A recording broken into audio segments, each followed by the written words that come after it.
No matter what sport you're into, what sport you follow, feeling going into every single season of excitement. And in the NRL, it is no different. For seeing teams rise, seeing young stars flourish as the old veterans move past their prime. But perhaps the most exciting part of every single sport, especially those with teams, is seeing players move in franchises to either their own success, their team success, or to the detriment of themselves and that team. And today, with the 2022 season being predicted to be one of the most unpredictable in recent years, and compared to 2021, there has been a lot more signings, especially those that are of the high quality. So today, I'm going to be going through and ranking my top 5 signings of the NRL 2022 season. Guys, make sure you smash that like button if you enjoy this video.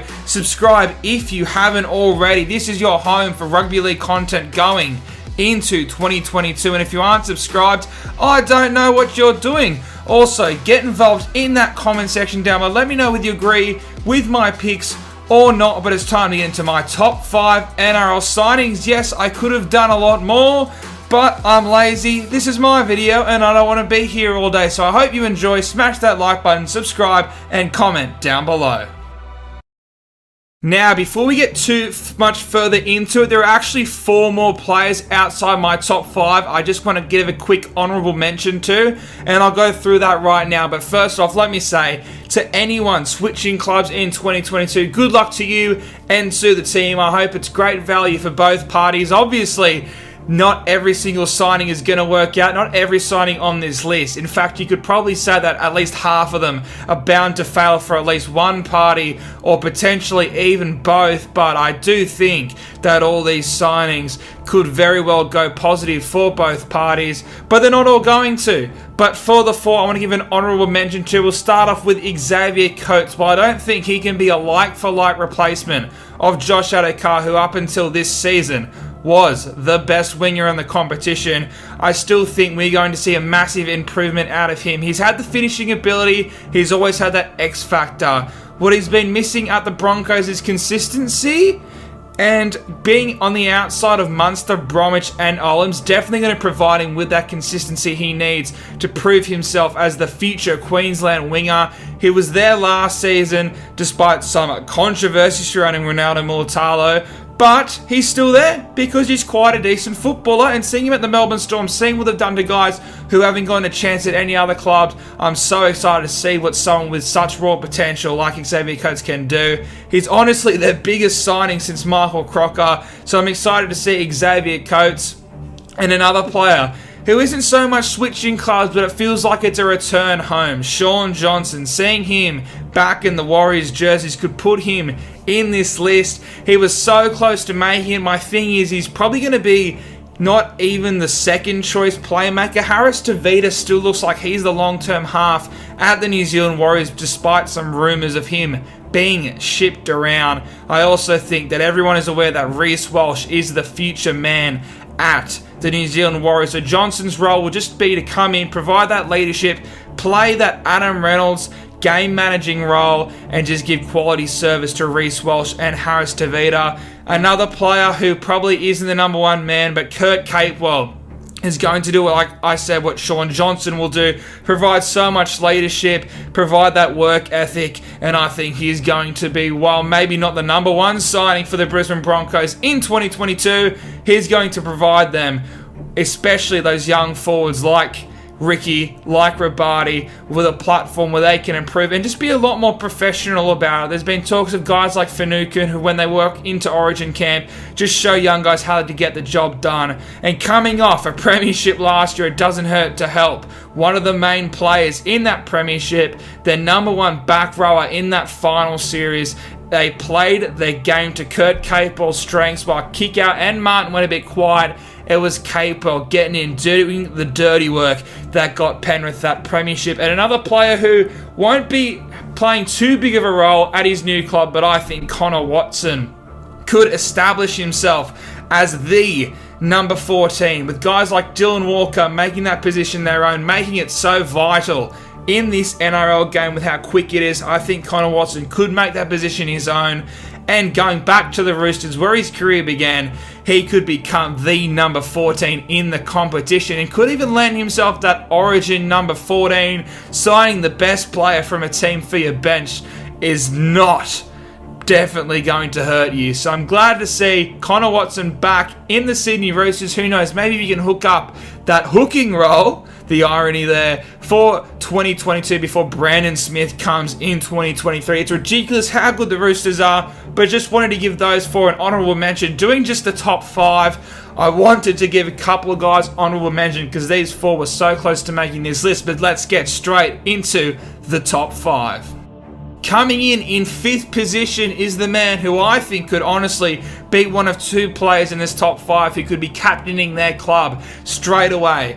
Dale Finucane has been so instrumental for the success of the 2 dominant sporting franchises being the New South Wales Blues and the Melbourne Storm. Yes, I said the New South Wales Blues, fight me. They've won 3 or 4. Anyway, before I get lost on the New South Wales bandwagon, Finucane, there's been talks of guys like Stefano who they just say that Finucane provides them with so much leadership, shows them how to get the job done. There's a reason he was made vice captain of the New South Wales Blues despite only playing 1 Origin game this season when Jake Trbojevic went down. He's going to be so good for the Sharks, and with Wade Graham's continuing to go through his concussion issues, I feel like Dale Finucane could honestly step into that captaincy role like he did in my career mode, which we all know is absolutely perfect. And me and Craig Fitzgibbon, we're honestly just the same person, except I've got red hair and he has no hair. Anyway, moving on, Finucane, so good. If Bellamy talks that highly about him, you know he's going to be a good buy. And while there aren't many forwards, in fact, he's the only forward in this top 5, I think that Dale Finucane is going to be so instrumental for the Sharks, both on and off the field, and especially in the years to come. When he's going to get past it, you're not going to lose any value because he's going to put the plan in place for your forwards to develop in the future, and he's going to lead them in the right direction, especially after being captain in such a historic season, and he's going to learn after the failure that was the end to their season. And now, coming in at 4th spot is another Melbourne player, Josh Addo-Carr. Now, while a winger may not be the number 1 choice in terms of how much they're going to improve your club, Josh Addo-Carr is more going to help build, and he already has. He's the first player to really do what Kalen Ponga did for the Knights in 2018. He's your first big name. You pay overs for him. You get him in by any means necessary, even if you offer him talks of playing at fullback, even though I definitely don't think he's going to be doing that on the overs. And also, he's a terrific leader off the field. He's one of the most popular athletes in the competition. So not just business perspective, from a club perspective, but even on field up until this year, like I said, or last year, 2021, new year, new me, he was the best winger in the competition until the emergence of Brian To'o. So, seeing Josh Addo-Carr and the Dogs, while it may be a bit different, he's going to be able to do the gritty work because while he's a terrific finisher, he can provide his own X factor. I think that's what we lost it with Nick Cottridge a little bit. But we've seen times, even at the Melbourne Storm, where the Fox can create his own space. He's still an X-Factor player, and even if he can't really spread his wings, he can do the dirty work, getting those tough carries, starting his sets off well. He's one of the best players in the competition at that. He's one of those wingers who sort of became one of the new front rowers. He averages a lot of meters per game, and for a winger, he's pretty solid in defence. I still think he's going to be a lock for the New South Wales Blues in 2022, and he's going to be great for the Canterbury Bulldogs, which he already has been off the field, as he has pretty much started this little rebuild for them. Now, with the greatest respect to the 6 players I've already mentioned, these top 3 were a no-brainer for me. And coming in 3rd place is Nicho Hynes. The only reason he's not higher is because we have seen players, especially ones this young, go out from the Melbourne Storm system and they struggle to find their feet at a new club. But with Dale Finucane there, the man who was just his captain in 2021, I reckon Nicho Hynes won't lose a step. It's amazing to see that he was probably the 3rd best fullback in 2021. He's not even being discussed for that role because his main position is 6. And while he hasn't played as well at 6 at the Melbourne Storm as he did at fullback, to think that he wasn't even playing his natural position in the 6 jersey is scary. And this, the NRL, the way it's played now with the 6 again rule, is pretty much a 6's game. If you have a quality 6, if you got a quality 1, which the Cronulla Sharks have, all your number 7 does have to do is game manage pretty much. Have a solid kicking game, which I think is the only area Hines really needs to improve, is his game managing. It'll be interesting to see who they put next to him in that number 7, whether they want to go with Matty Moylan or Braden Trindle. I think those two are the most likely candidates. It actually sucks that they couldn't land Mitchell Pearce, because if they had Mitchell Pearce, the Cronulla Sharks, I reckon they would be discussed as not only a top 4 contender, but as a premiership contender. I still think the halfback's going to struggle with them a little bit. They've also got Cameron McInnes, who's going to be playing lock. Finucane, like I said, could walk straight into the captaincy. But Nicho Hynes, he's the main man. He's going to be there for the future. I can't believe Brisbane only offered him $300K or whatever it was. It's such a great deal by the Sharks. He's one of the youngest promising players in the competition. He was even in the New South Wales extended squad just a year ago, and he was honestly a top 5 player in the competition in the regular season. He was outplaying guys like Cameron Munster. He outplayed Ryan Papenhuyzen, and that's how good Nicho Hynes was going. He was honestly, when you think about it, the second best player at the Melbourne Storm to Brandon Smith. So, honestly, outside of the fact of who I don't know who his halves partner is going to be, and the fact he's going to be leaving the Melbourne Storm system, I think that he is probably the player to watch for, and he honestly could easily be number 1 on this list, but he isn't. He's in number 3. And I know a lot of people are going to have my number 2 pick as number 1, but I think that this man is still going to be an absolute beast. He's the clear biggest free agent signing to most people. Ethan Bullimore going to the Manly... No, I can't even say it. Funny. Did this joke even work? Probably not. But in all seriousness, my number 2 is Adam Reynolds. What he's going to provide off the field as well as on the field is going to be instrumental for the Brisbane Broncos.